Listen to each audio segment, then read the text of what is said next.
ငါဆိုတဲ့အတွေးကိုမတွေးပဲနဲ့ယုံနာခန္ဓာဆိုတာ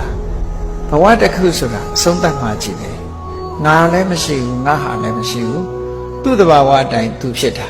ဖြစ်နေတဲ့အရာပေါ်မှာငါခရူးဆိုင်เสียမလိုဘူး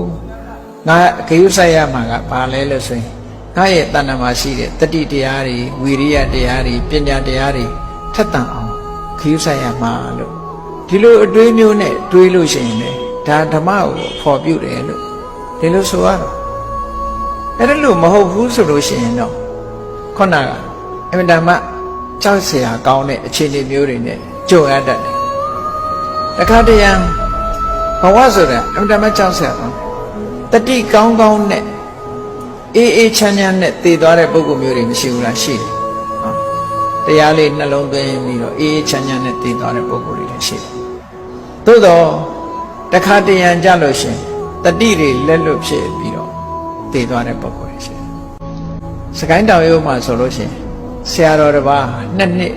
နိဗ္ဗာန်အဆိုင်မှာဖြစ်ပြီးတော့ဘာမှကိုမသိတော့တဲ့အနေထားဒီလိုဖြစ်ပြီးတော့မှ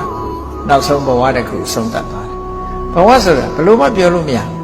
ကြောက်เสียအမှန်တန်ကောင်းတယ်